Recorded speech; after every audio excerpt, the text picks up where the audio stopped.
Assalamualaikum warahmatullahi wabarakatuh. Saya Nilai Lestari dengan NPM 1811060164. Di sini saya akan menjelaskan materi mengenai yaitu pengaruh model pembelajaran Problem Based Learning atau PBL terhadap kemampuan berpikir kritis dan hasil belajar siswa pada materi ekosistem di kelas 8 SMP Negeri 1 Merbau Mataram.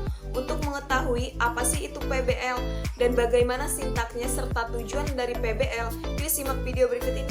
Yang pertama yaitu pengertian PBL. Problem Based Learning atau PBL atau pembelajaran berbasis masalah adalah metode pembelajaran yang melibatkan siswa dengan guru untuk memecahkan masalah secara bersama-sama. Siswa mempelajari materi tersebut dan harus terampil mengatasi masalah yang terlibat di berbagai situasi seperti di kehidupan nyata. Sedangkan guru perannya adalah menyodorkan berbagai masalah, memberikan pertanyaan, dan mendukung pembelajaran siswa. Metode ini merupakan suatu pendekatan pembelajaran yang berusaha menerapkan masalah yang terjadi di dunia nyata. Nah, Problem Based Learning juga atau PBL merupakan pembelajaran yang dimulai dengan menghadapkan siswa pada suatu permasalahan yang otentik yang memungkinkan berbagai macam solusi pemecahan masalah. Nah, Problem Based Learning ini dikembangkan untuk pertama kalinya oleh Howard Bourne sekitar tahun 1970-an dalam pembelajaran ilmu medis di Master University of Canada. Nah, satu mode pembelajaran ini menyajikan suatu masalah yang nyata bagi siswa sebagai awal pembelajaran, kemudian diselesaikan melalui penyelidikan dan diterapkan dengan menggunakan pendekatan pemecahan masalah.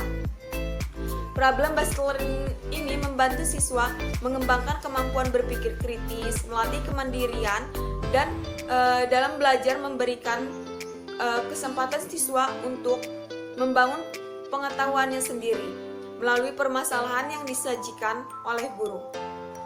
Selanjutnya yaitu pengertian PBL menurut para ahli. Yang pertama yaitu menurut Dutch tahun 1995, PBL merupakan model pembelajaran yang menentang siswa untuk belajar bagaimana belajar, bekerja secara kelompok untuk mencari solusi dari permasalahan dunia nyata. Masalah ini digunakan untuk mengikat siswa pada rasa ingin tahu pada pembelajaran yang dimaksud. Yang kedua yaitu menurut Glaser tahun 2001, mengungkapkan bahwa PBL merupakan suatu strategi pengajaran di mana siswa secara aktif dihadapkan pada masalah kompleks dalam situasi yang nyata. Dan yang ketiga yaitu menurut Levin mengutarakan bahwa PBL merupakan model pembelajaran yang mendorong peserta didik untuk menerapkan pemikiran kritis, kemampuan memecahkan masalah, dan pengetahuan konten untuk masalah dunia dan nyata dan isu-isunya. Selanjutnya yaitu karakteristik dari PBL. Yang pertama yaitu masalah menjadi titik awal pembelajaran. Yang kedua, masalah yang digunakan dalam masalah yang bersifat kontekstual dan otentik. Yang ketiga, masalah yang digunakan dapat mengembangkan pengetahuan, sikap, dan keterampilan serta kompetensi siswa. Yang keempat, memanfaatkan berbagai sumber belajar. Model pembelajaran berbasis masalah dilakukan melalui pembelajaran yang menekankan kepada aktivitas kolaboratif, komunikatif, dan kooperatif. Yang kelima yaitu mendorong siswa agar mampu berpikir tingkat tinggi, yaitu analisis, sintesis, dan evaluatif. Selanjutnya yaitu ciri utama dari Problem Based Learning atau PBL. PBL memiliki 3 ciri utama, yaitu yang pertama, model pembelajaran based learning merupakan rangkaian aktivitas pembelajaran. Maksudnya yaitu model ini tidak mengharapkan peserta didik hanya sekadar mendengarkan, mencatat, kemudian menghafal materi pembelajaran. Akan tetapi, melalui PBL ini peserta didik aktif untuk berpikir, berkomunikasi, mencari dan mengelola data, dan akhirnya menyimpulkan. Yang kedua yaitu aktivitas pembelajaran diarahkan untuk menyelesaikan masalah, yaitu PBL menempatkan masalah sebagai pijakan dalam proses pembelajaran. Masalah merupakan komponen penting dalam pelaksanaan PBL. Tanpa masalah tidak mungkin ada proses pembelajaran. Yang ketiga yaitu pemecahan masalah dilakukan dengan menggunakan pendekatan berpikir secara ilmiah. Proses berpikir ini dilakukan dengan menggunakan pendekatan berpikir secara ilmiah. Proses berpikir ini dilakukan secara sistematis dan empiris. Sistematis artinya yaitu berpikir ilmiah dilakukan melalui tahapan-tahapan tertentu, sedangkan empiris artinya yaitu proses penyelesaian masalah didasarkan pada data dan fakta yang jelas. Dan selanjutnya yaitu Tujuan dari problem based learning. Menurut tim Pusat Pengembangan Profesi Pendidikan Kementerian Pendidikan dan Kebudayaan, ada 3 tujuan penerapan PBL di kelas, yaitu yang pertama, keterampilan berpikir dan keterampilan memecahkan masalah. PBL merupakan pembelajaran dengan menggunakan permasalahan kehidupan sehari-hari yang seharusnya dipecahkan. Oleh sebab itu, siswa menyusun pengetahuannya sendiri dan menumbuhkan kembangkan keterampilan berpikir yang lebih tinggi. Yang kedua yaitu permodelan peranan orang dewasa. Maksudnya yaitu penerapan PBL membuat siswa menjadi peran orang dewasa yang memecahkan masalah kehidupan sehari-hari. Permodelan peranan orang dewasa ini membuat siswa menjadi lebih percaya diri dalam kehidupan sehari-hari. Yang ketiga yaitu belajar dengan pengarahan sendiri atau self-directing learning, yaitu PBL berpusat pada siswa. Siswa dilatih untuk dapat menentukan sendiri apa yang harus dipelajari dan di mana informasi yang harus diperoleh di bawah bimbingan guru. Berdasarkan penjelasan tadi, berarti tujuan model pembelajaran problem based learning yaitu mengembangkan keterampilan berpikir sebagai proses kognitif yang dipecah-pecah ke dalam langkah-langkah nyata yang kemudian digunakan sebagai pedoman berpikir. Dengan model pembelajaran based learning ini diharapkan siswa belajar peran menjadi orang dewasa yang mampu memecahkan persoalan dan kehidupan sehari-hari.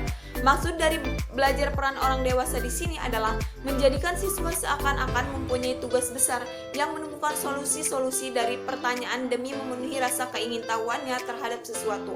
Belajar dengan pengarahan sendiri yaitu siswa mencari informasi atau data-data untuk menjawab pertanyaan-pertanyaan yang telah mereka ajukan. Sumber informasi dapat berupa korespondensi, buku-buku, artefak, rekaman, sejarah, lisan, data penelitian, foto, dan lain-lainnya. Kegiatan ini harus dibawa bimbingan guru karena sumber informasi yang didapat siswa belum tentu valid kebenarannya. Selanjutnya yaitu langkah-langkah dalam penerapan problem based learning. Menurut Ibrahim dan Nur dalam Nurul 2017 menambahkan bahwa langkah-langkah problem based learning atau PBL adalah sebagai berikut. Yang pertama yaitu orientasi siswa pada masalah, yaitu guru menjelaskan tujuan pembelajaran, menjelaskan kebutuhan logistik yaitu alat dan bahan yang diperlukan dan memotivasi siswa terlibat dalam pemecahan masalah. Yang kedua yaitu mengorganisasikan siswa, yaitu guru membantu siswa mendefinisikan tugas belajar yang terkait dengan masalah tersebut. Yang ketiga yaitu membimbing penyelidikan individu maupun kelompok, yaitu guru mendorong siswa untuk mengumpulkan informasi yang sesuai, melaksanakan eksperimen dan mencari penjelasan dan solusi. Yang keempat yaitu mengembangkan dan menyajikan hasil, yaitu guru membantu siswa dalam merencanakan dan menyiapkan bahan-bahan untuk dipresentasikan dan membantu mereka untuk berbagi tugas dengan temannya. Yang kelima yaitu menganalisis dan mengevaluasi proses pemecahan masalah, yaitu guru membantu siswa mereplikasikan atau mengevaluasi proses penyelidikan yang mereka digunakan dalam penyelesaian masalah. Sintaks suatu pembelajaran merupakan langkah-langkah praktis yang akan dilakukan oleh guru dan siswa dalam kegiatan pembelajaran.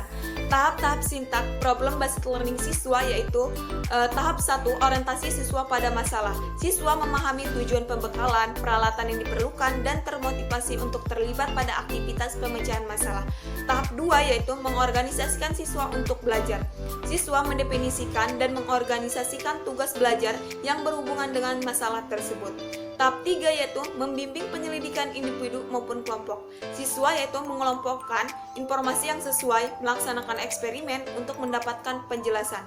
Tahap 4 yaitu mengembangkan dan menyajikan hasil karya, di mana siswa merencanakan dan menyiapkan karya yang sesuai seperti laporan kelompok dan membantu mereka berbagai tugas dengan temannya. Yang ke tahap kelima yaitu menganalisis dan mengevaluasi proses pemecahan masalah, di mana yaitu siswa melakukan refleksi atau evaluasi terhadap penyelidikan atau penyelesaian masalah dan proses-proses yang mereka gunakan. Selanjutnya yaitu keunggulan dari problem based learning ini. Yang pertama, menentang kemampuan siswa serta memberikan kepuasan untuk menemukan pengetahuan baru bagi siswa. Yang kedua, meningkatkan motivasi dan aktivitas pembelajaran siswa. Yang ketiga, membantu siswa dalam mentransfer pengetahuan siswa untuk memahami masalah dunia nyata. Yang keempat, membantu siswa untuk mengembangkan pengetahuan barunya dan bertanggung jawab dalam pembelajaran yang mereka lakukan. Di samping itu, PBL juga dapat mendorong siswa untuk melakukan evaluasi sendiri baik terhadap hasil maupun maupun proses belajarnya. Yang kelima yaitu mengembangkan kemampuan siswa untuk berpikir kritis dan mengembangkan kemampuan mereka untuk menyesuaikan dengan pengetahuan baru. Yang keenam yaitu memberikan kesempatan bagi siswa untuk mengaplikasikan pengetahuan yang mereka miliki dalam dunia nyata. Dan yang terakhir yaitu kelemahan dari model pembelajaran problem based learning. Yang pertama, tidak semua sekolah dapat melaksanakan sistem pembelajaran berbasis masalah karena menyebabkan kelas menjadi tidak kondusif. Yang kedua, pelaksanaan PBL ini butuh waktu yang lama sehingga dianggap kurang efisien. Yang ketiga, untuk sebagian siswa beranggapan bahwa tanpa pemahaman mengenai materi yang diperlukan untuk menyelesaikan masalah, maka mengapa mereka harus berusaha untuk memecahkan masalah yang sedang dipelajari? Maka mereka akan belajar apa yang mereka ingin pelajari. Yang keempat yaitu tidak banyak guru yang mampu mengantarkan siswa kepada pemecahan masalah. Baik, itu dia materi penjelasan dari saya mengenai yaitu model pembelajaran problem based learning. Apabila ada salah kata saya mohon maaf, kepada Allah saya mohon ampun. Saya akhiri, wabillahi taufiq wal hidayah. Wassalamualaikum warahmatullahi wabarakatuh.